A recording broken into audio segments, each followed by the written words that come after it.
Mike Fugazzi here with my Overblow Manifesto, which is apropos. I'm calling it an Overblow Manifesto when it's really about overbends because there's so many misconceptions, even how we name these types of notes on harmonica.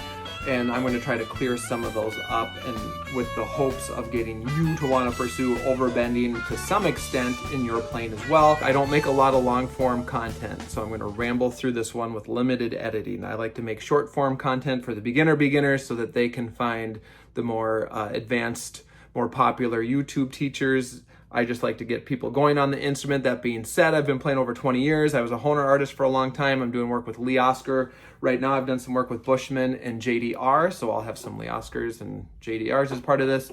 And I'll walk you through just a little bit about overbending and try to get how to do that and the relevance. I believe you want as many options as possible to choose from when you're playing, and so learning everything and then creating your own voice in the instrument is the way to go. I don't want people to be limited in their options. I want them to say, I can do that, but I'm choosing to do this instead. The harmonica was designed not to bend. It was meant for chords and then melodies. And that was the design of the Richter tuning. And somewhere along the lines, people figured out that they could get extra notes by draw bending and blow bending, and that became a big part of the blues harmonica idiom.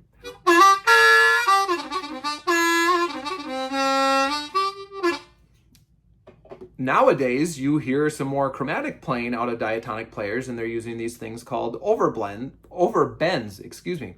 On the draw bends and the blow bends, we're taking a pitch and we're using our embouchure and the reeds in order to lower the pitch. When we overblow or we overdraw, we're using a not too dissimilar technique to actually take a note and then raise the pitch. I would argue that the pros and cons of all four types of bends are the same. When you learn to play draw bends on harmonica, which is very important to moving past the beginning stages of harmonica, you are probably not playing those notes all the time in pitch. And they're not easy to do. You have to develop an embouchure and muscle memory to do it. It takes practice, and the quality of the instrument impacts how easy it is to do that. Same with the blow bends. You have to learn an embouchure, a technique. It varies a little bit harp to harp.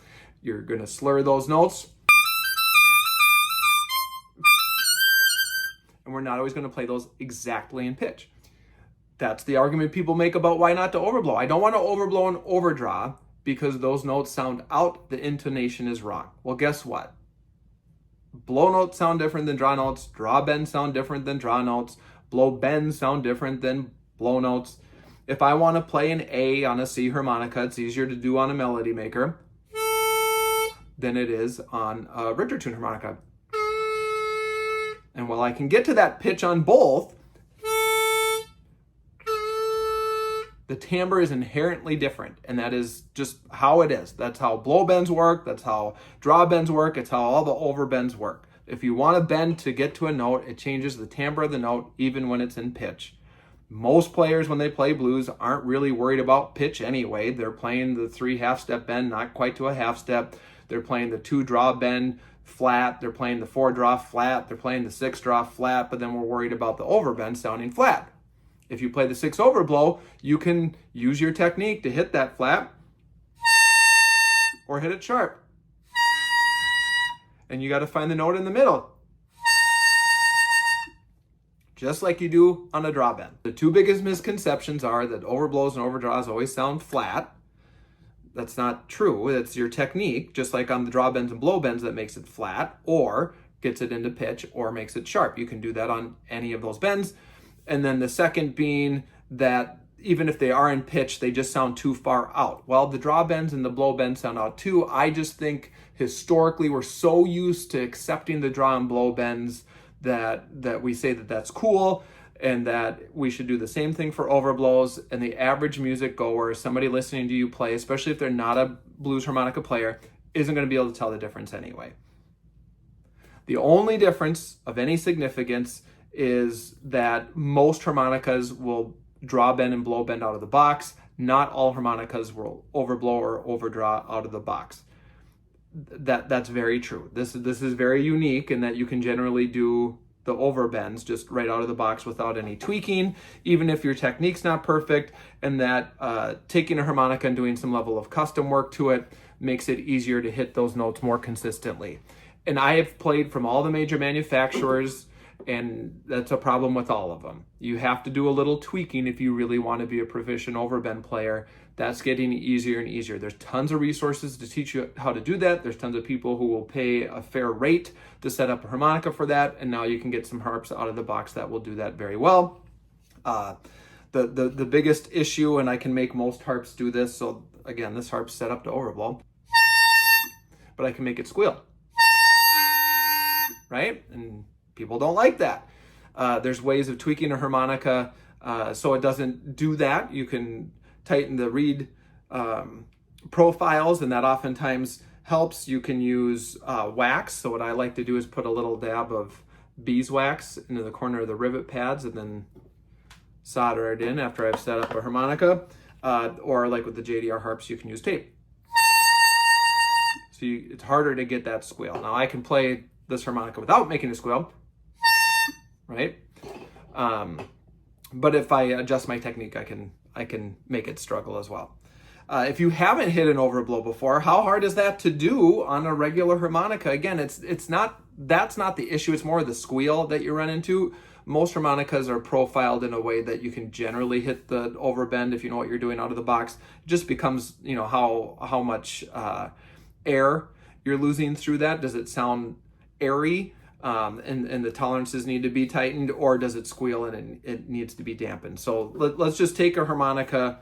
If you've never hit an overbend before, right? I'll give you the short version and the longer version.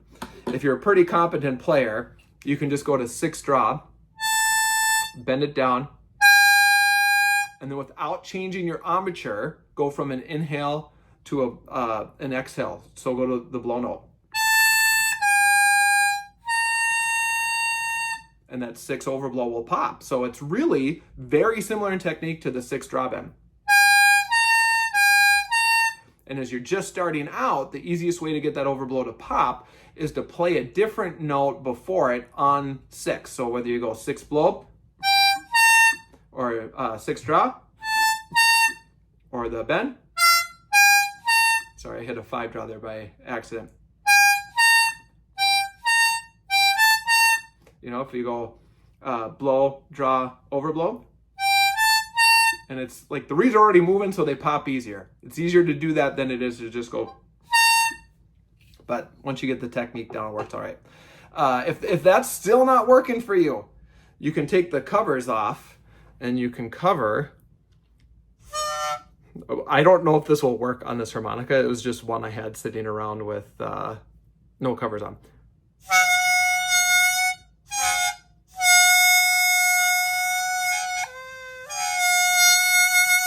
I don't know if you can see what I was doing there, but you're going to try the overblow and you're going to use your finger to sort of block the blow 6.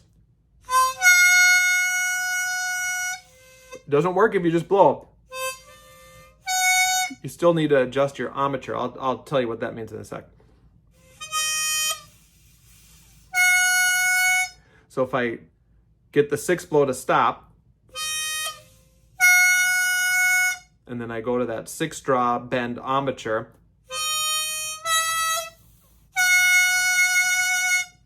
that'll work too. If you need more help with that, let me know. I can show that in a different way. I'm just trying to move fast here. The embouchure for that overblow, like what my mouth does to get that note to pop, is just like a blow bend. So again, it really is just, if you can take the 6 draw bend and then blow, you should get it to pop. How I'm doing that for a total novice is my tongue position is what's changing, not so much my breathing or, like my body.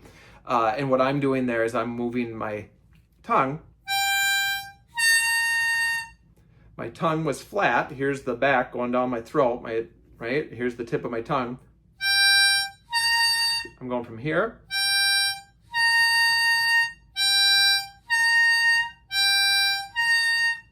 with my tongue. So hopefully that helps you there. Once you get the 6 overblow, where would you use that? Anywhere you use that flat third.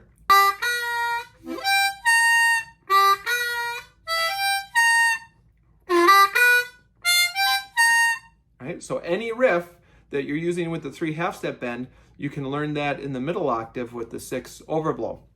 The 4 overblow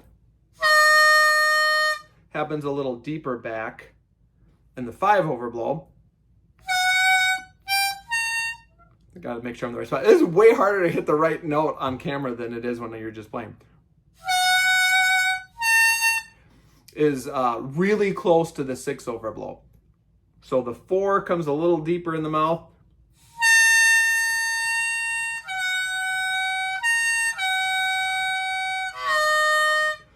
So the 6 overblow is furthest up. The 5 overblow comes, my tongue bed is just a little deeper in my mouth, and then the 4 drops even deeper.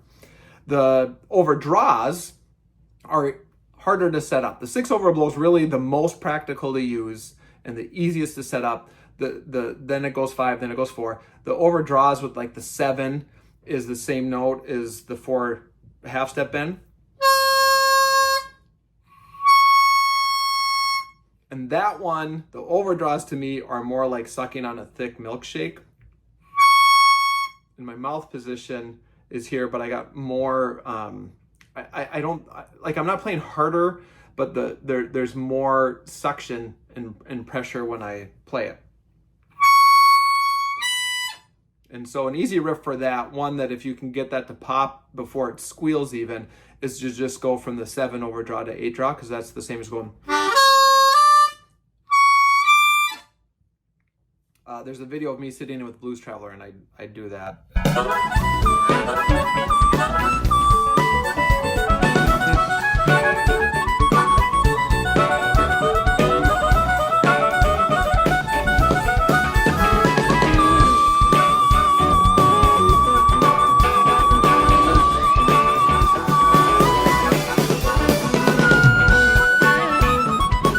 At some point, I know that I played that. That same note is 1 octave higher on the 10 drop. And that, I haven't tweaked this harmonica, but that one's even harder to play, right? So the most practical is the 6 overblow. The next most practical is really the 7 overdraw, but that's kind of hard to do. The 4 overblow, 5 overblow work really well over a first position chord change in blues. And then you can play your chromatic runs as well. So we're over 11 minutes here, so I need to find a good place to stop. In summary, the value of learning to overbend is that you can transpose riffs into different octaves. You can create new riffs in different octaves, different breathing patterns that will give you different motifs that you can play with other people. It's going to open up your vocabulary. And once you've learned to do that, you can choose how you actually choose to use that or not. Right? So you can learn to do this, become proficient, and say, this makes me a better player. I've learned more about the instrument, but when I generally play, I'm not going to do a lot of that. I play in an acoustic duo most of the time, play a lot of rock music. It's mostly major pentatonic, minor pentatonic, Mixolydian stuff. I don't always need to overbend. I played a blues gig a couple weeks ago, and I overbend all the time. So it just kind of depends. If you're just starting out, the best way to do it is to learn the 6 overblow and just start taking the things you do with the 3 bluesy half-step bend and doing them with the 6 overblow. If you learn that overblow on a harmonica around the key of C in terms of range, that's really helpful. Your embouchure, it's a little harder to play some of the higher pitched harps, just like a blow bend, so you got to adjust things there. And on the lower harmonicas, it happens a little deeper in the throat, but you know, if you get a middle range harmonica, that 6 overblow will pop pretty clean. Lower harp should be okay, higher harp might be a little harder. As you play the 4-5 overblow on a low harp, those can be a little harder to maintain compared to a higher keyed harp. And then the overdraws are really easier on lower harps than they are on like a C and up. So I went through that really fast. Feel free to rewind to catch all of that. That should help you out. Anyone telling you that, hey, this isn't worth your time because it's flat, you know, they're not notes that are meant to be there. It's too techy, it's too much music theory. You don't need music theory to play harmonica. It's just full of BS, because as I stated earlier, all the things that make draw bending and blow bending legitimate make overbending legitimate. You can hit all those notes out of pitch. They do have a change of timbre. They aren't always easy to do on every harmonica out of the box.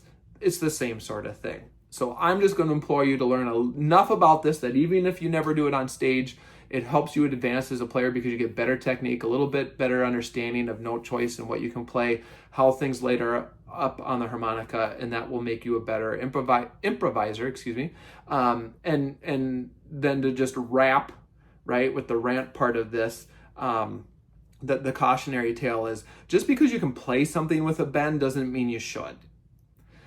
You see this more and more out of the harmonica with people pursuing classical music, jazz, and covering guitar parts note for note.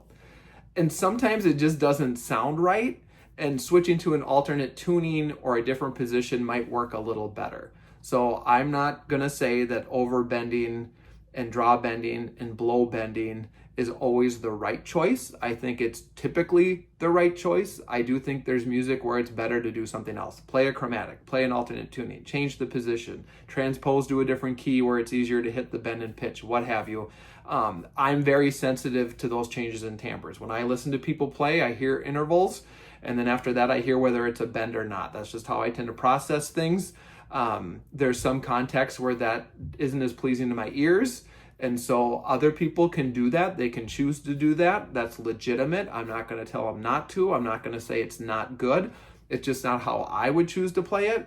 I would rather have the timbre of an alternate tuning at sometimes than I would the overbends. If you're playing rock and blues, those overbends are going to sound good most of the time when you're trying to play harmonica stuff.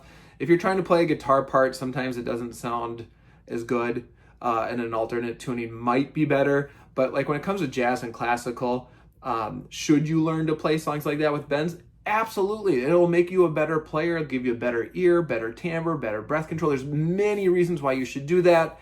If you're performing that live in front of people, I feel like there's a very small amount of harmonica players online who can do that really well, and that a lot of other people, it might just sound too out.